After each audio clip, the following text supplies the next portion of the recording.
नमस्कार CSK news में आप सभी दोस्तों का एक बार फिर से बहुत बहुत स्वागत है। दोस्तों आज दिन भर की जो फटाफट ब्रेकिंग न्यूज़ निकल के आ रही है कि करके जाने के दोस्तों पहली बड़ी अपडेट निकल के आ रही है। सेना की बड़ी कामयाबी आपको बता दें, शोपियां मुठभेड़ में सुरक्षा बलों ने मार गिराए हैं 4 आतंकी, तलाशी अभियान जारी। बड़ी खबर निकल के आ रही है, इसके बारे में आपको बताएंगे। दूसरी बड़ी अपडेट निकल के आ रही है, फिलहाल ताइवान के क्षेत्र में फिर से घुसा चीनी लड़ाकू विमान, ताइवानी रक्षा मंत्रालय ने की है पुष्टि, इसके बारे में भी आपको बताएंगे। इस बीच तीसरी बड़ी अपडेट निकल के आ रही, फिलहाल पहले नंबर पर चीन तो वहीं दूसरे पर अमेरिका, चौथे पर भारतीय सेनाओं की मजबूती। जानेंगे आखिर क्या कुछ डाटा साझा किया गया है। तो वहीं महाराष्ट्र से बड़ी खबर निकल के आ रही है, आपको बता दें महाराष्ट्र में मचे हलचल के बीच सुप्रीम कोर्ट पहुंच गए हैं परमबीर सिंह। कहा गृह मंत्री अनिल देशमुख के खिलाफ सीबीआई जांच की मांग कर डाली है। बड़ी खबर निकल के आ रही है, इसके बारे में आपको बताएंगे। इस बीच प्रधानमंत्री मोदी ने भी कुछ एक लॉन्च किया और पणजी यानी गोवा में भारतीय जनता पार्टी का पूरी तरीके से परचम, 30 सीटों में 25 सीटों पर भारतीय जनता पार्टी की जीत, ये भी आपको बताएंगे। सब कुछ खबरें के करके विस्तार से बताएंगे, लेकिन उससे पहले एक छोटा सा निवेदन, अगर आपने चैनल को सब्सक्राइब नहीं किया तो प्लीज सब्सक्राइब के लाल बटन दबाकर चैनल को सब्सक्राइब करें। और अगर आप भी मानते कि प्रधानमंत्री मोदी हैं तो मुमकिन है तो इस वीडियो को लाइक करके अपना समर्थन दर्ज कर देश की गौरवशाली इंडियन आर्मी के लिए जय हिंद लिखना मत भूलिएगा दोस्तों। दरअसल पहली बड़ी खबर निकल के आ रही है, आपको बता दें कि फिलहाल सेना जम्मू कश्मीर में सेना का ताबड़तोड़ एक्शन, शोपियां मुठभेड़ में सुरक्षा बलों ने मार गिराए 4 आतंकी, तलाशी अभियान जारी। जम्मू कश्मीर के शोपियां में हुई मुठभेड़ में सुरक्षा बलों ने 4 आतंकियों को मार गिराया है। जानकारी के अनुसार शोपियां के मनीहाल गांव में 4 आतंकियों को मुठभेड़ में ढेर किया गया है। कश्मीर जोन की पुलिस ने बताया कि फिलहाल मारे गए आतंकी लश्कर तैयबा से जुड़े हुए थे। इस संयुक्त ऑपरेशन की आर्मिस 34 आर पुलिस और सीआरपीएफ ने मिलकर अंजाम दिया है। इस ऑपरेशन में सुरक्षा बलों को एक AK-47 और 3 पिस्टल मिली हुई हैं। आपको बता दें कि फिलहाल पिछले सप्ताह शोपिया के रावरपोला में सुरक्षा बलों के साथ मुठभेड़ में जैश कमांडर सज्जाद अफगानी मारा गया था। आपको बता दें कि अफगानी के पास से मिली चीन निर्मित स्टील की 36 गोलियों ने सुरक्षा बलों के कान खड़े कर दिए हैं। इसके बाद सुरक्षा बलों ने अपने वाहनों, बंकरों और जवानों की बुलेट प्रूफ क्षमता को और मजबूत कर दिया है। स्टील की ये गोलियां सामान्य बुलेट प्रूफ और वाहनों की बुलेट प्रूफ जैकेट को भेदने की क्षमता रखती हैं। अधिकारियों ने बताया है कि विशेष रूप से दक्षिणी कश्मीर में अब जो वाहन और जवान तैनात किए जा रहे हैं उनमें सुरक्षा की एक परत और बढ़ा दी गई है। सामान्य तौर पर एक AK सीरीज राइफल में इस्तेमाल होने वाली गोलियां व अन्य विस्फोटक पर चीनी तकनीकी से हाई स्पीड स्टील कोर की परत चढ़ाई जा रही है। इसमें गोलियों में भेदने की भी क्षमता बढ़ जाती है। हम चलते हैं, अगले अपडेट लेते हैं। ताइवान के क्षेत्र में फिर घुसा चीनी लड़ाकू विमान, ताइवानी रक्षा मंत्रालय ने पुष्टि, कहा युद्ध की तरफ ललकार रहा चाइना। चीन का एक भी लड़ाकू विमान रविवार को भी ताइवान के वायु क्षेत्र में घुस गया है। ताइवान के रक्षा मंत्रालय ने इसकी पुष्टि कर दी। हालांकि इससे पहले भी चीनी लड़ाकू विमान ताइवान के वायु क्षेत्र का उल्लंघन किया है। वहीं चीन के 3 नौसैनिक जहाज़ों को जापानी जल क्षेत्र के पास देखा गया था। आपको बता दें कि 17 मार्च को बाद ये पहली घटना है। पिछले कुछ महीनों में ताइवान ने चीनी युद्धक विमानों द्वारा प्रतिदिन घुसपैठ की सूचना दी गई थी। वायु रक्षा पहचान क्षेत्र प्रारंभिक चेतावनी प्रणाली है जो देश को उनके हवाई क्षेत्र में घुसपैठ का पता लगाने में मदद करती है। वैसे क्षेत्र में प्रवेश करने वाले किसी भी विमान को अपने मार्ग और उद्देश्य को मेज़बान देश को बताना चाहिए। हम चलते हैं, अपडेट लेते हैं दोस्तों। बड़ी खबर, पहले नंबर पर चीन, दूसरे पर अमेरिका की सेना, चौथे पर भारतीय सेना मिला नंबर। दरअसल सूचकांक में चीन 100 में से 82 अंकों के साथ पहले स्थान पर पहुंच गई और चीन की सेना दुनिया में सबसे पावरफुल सेना हो गई है। वहीं सेना पर भारी भरकम राशि खर्च करने वाला अमेरिका 74 अंकों के साथ दूसरे नंबर पर है। रूस को लगभग 70 अंकों के साथ तीसरे नंबर पर है। भारत 61 अंकों के साथ चौथे नंबर पर है। फ्रांस 5वें स्थान पर है और इसके 58 अंक है, जबकि ब्रिटेन को 43 अंक मिले हैं और उसका 9वां स्थान है। तो दोस्तों इस तरीके से भारत दुनिया की चौथी बड़ी मिलिट्री पावर बन चुकी है। हम चलते हैं, अपडेट अमेरिकी सोशल मीडिया पर लौटने की तैयारी में ट्रंप बना रहे हैं खुद की साइट। जी हां, दरअसल अमेरिका के पूर्व राष्ट्रपति डोनाल्ड ट्रंप को कैपिटल इमारत की 6 जनवरी को हुए हमले के बाद ट्विटर, फेसबुक और अन्य सोशल मीडिया साइटों से लंबित कर दिया गया था। लेकिन अब ट्रंप खुद सोशल मीडिया प्लेटफॉर्म लॉन्च करने की योजना बना रहे हैं। खबर है कि ट्रंप अगले 3 महीनों में सोशल मीडिया पर दिखने लगेंगे। इसकी जानकारी डोनाल्ड ट्रंप के वरिष्ठ सलाहकार ने दी है। आपको बता दें कि राजधानी वॉशिंगटन में बवाल और हिंसा के बाद तमाम सोशल मीडिया कंपनियों ने ट्रंप को बैन कर दिया था। सोशल मीडिया पर ट्रंप के बैन होने की शुरुआत गूगल और एप्पल ने अपने ऐप स्टोर से की थी। इसके बाद फेसबुक और ट्विटर के बाद यूट्यूब ने भी डोनाल्ड ट्रंप और पर अपलोड किए गए नए वीडियो कंटेंट को अपने प्लेटफॉर्म पर हटा दिया था। हम चलते हैं अगले अपडेट लेते हैं। बड़ी खबर, केंद्र सरकार के अहम निर्देश निकल के आए हैं। जी आपको बता दें, अब 1 नहीं 2 महीने में लगेगी कोविशील्ड की दूसरी डोज। जी हाँ, दरअसल भारत में कोरोना वायरस महामारी के बढ़ते प्रकोप के साथ ही टीकाकरण अभियान भी काफ़ी तेज़ी से चल रहा है। देश में अब तक 4.5 करोड़ से ज़्यादा कोरोना वैक्सीन की डोज दी जा चुकी है।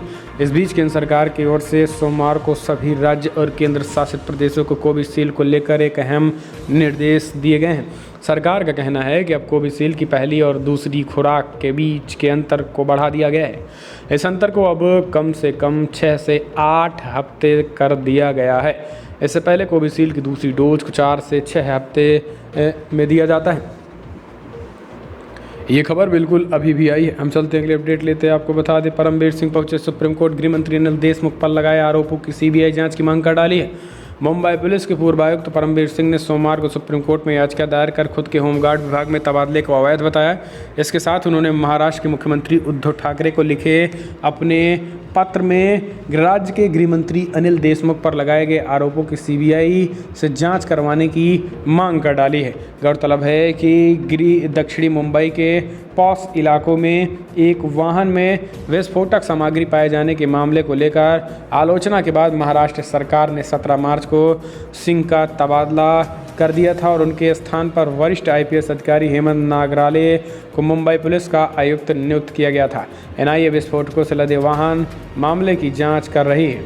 इसके कुछ दिन बाद मुंबई के पूर्व पुलिस कमिश्नर प्रमुख परमवीर सिंह ने मुख्यमंत्री उद्धव ठाकरे को पिछले हफ्ते पत्र लिखकर दावा किया था कि महाराष्ट्र के गृहमंत्री अनिल देशमुख ने पुलिस अधिकारियों को 100 करोड़ रुपए की मासिक वसूली करने को कहा है। अब इसकी सीबीआई जांच कराने के लिए एससीबी पहुंच गए हैं। तो दोस्तों, मामला काफ़ी गंभीर है। सोनिया सेना सरकार गिरेगी, कोई रोक नहीं सकता। हम चलते हैं, अपडेट लेते हैं। तो दोस्तों, फिलहाल राज्यसभा में गूंजा महाराष्ट्र भाजपा सदस्यों का जमकर हंगामा। अठावले ने उठाई राष्ट्रपति शासन लगाने की मांग। जी हाँ, दरअसल राज्यसभा में सोमवार को सत्ता पक्ष यानी भाजपा नीति राज्य के सदस्यों ने महाराष्ट्र के ताज़ा घटनाक्रमों को लेकर हंगामा किया है। इसके कारण सदन की कार्रवाई स्थगित करनी पड़ी और सत्ता पक्ष के सदस्यों ने शून्यकाल के आखिरी क्षण में इस मुद्दे को उठाने का प्रयास किया, लेकिन सभापति एम वेंकैया नायडू ने इसकी अनुमति नहीं दी है। इसी दौरान सदन में प्रश्नकाल शुरू हो गया और अब आपको बता दें कि भाजपा सदस्यों ने एक बार फिर से यह मुद्दा उठाने का प्रयास किया है, लेकिन उपसभापति हरिवंश ने इसकी अनुमति नहीं दी है। हंगामे के बीच ही प्रश्नकाल चलाने का प्रयास किया गया। हंगामे के दौरान ही अल्पसंख्यक कार्य मंत्री मुख्तार अब्बास नकवी ने कुछ प्रश्नों का उत्तर भी दिया है। नकवी ने कहा है कि पश्चिम बंगाल में सिख बौद्ध दादी समुदाय के 27 लाख बच्चे छात्रवृत्ति से वंचित रह गए क्योंकि राज्य सरकार केंद्र की छात्रवृत्ति योजना का लाभ नहीं उठाने दे रही है। हम चलते हैं, अपडेट लेते हैं। बड़ी खबर निकल के आ रही है। आपको बता दें, कैच द रेन अभियान लॉन्च। पीएम मोदी बोले वाटर मैनेजमेंट करना बेहद जरूरी है। दरअसल विश्व जल दिवस के मौके पर प्रधानमंत्री मोदी ने सोमवार को कैच द रेन अभियान लॉन्च कर दिया और अभियान के तहत बारिश के पानी को सुरक्षित रखने के अभियान को आम लोगों तक फैलाने की कोशिश की जा रही है। प्रधानमंत्री नरेंद्र मोदी ने कहा है कि देश में जल शक्ति के प्रति जागरूकता बढ़ रही है। पीएम मोदी बोले हैं कि फिलहाल अटल जी ने नदियों को जोड़ने का सपना देखा था तथा शुरुआत भी आज से हो रही है। प्रधानमंत्री मोदी ने कहा कि 21वीं सदी के भारत के लिए पानी का पर्याप्त उपलब्धता काफ़ी अहम है, जीवन के लिए काफ़ी ज़रूरी है और वाटर मैनेजमेंट करना बेहद ज़रूरी बताया गया है। हम चलते हैं, अपडेट लेते हैं। तो दोस्तों, आरएसएस का चुनाव, एबीवीपी का प्रभाव और राम माधव के परिवार में फिर से हुई वापसी। दरअसल राष्ट्रीय स्वयंसेवक संघ से जुड़े 3 बातें फिलहाल चर्चा में हैं। एक तो केंद्रीय टीम में हुए परिवर्तन और दूसरा संघ में एबीवीपी जैसे अनुषंगिक संगठनों को मजबूत होता दिखना। यह अपने आप में एक बहुत कुछ दर्शाता है। राम माधव भाजपा से संघ में वापसी, पहले चर्चा तीसरे बिंदु की। दरअसल आपको बता दें कि फिलहाल जिस तरीके से भाजपा में वापसी हुई है, रामलाल और राम माधव दोनों संघ की ओर से भाजपा में भेजे गए थे। दोनों ने एक ठीक ठाक समयावधि तक पार्टी में महत्वपूर्ण जिम्मेदारियां संभाली।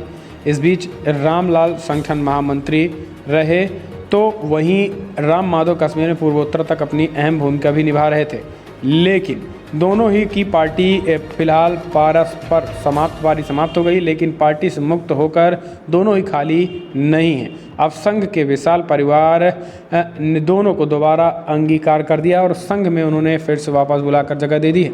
हम चलते अगले अपडेट लेते हैं। तो दोस्तों पणजी की 30 में से 25 सीटों पर भाजपा आगे, 5 पर कांग्रेस को मिली बढ़त।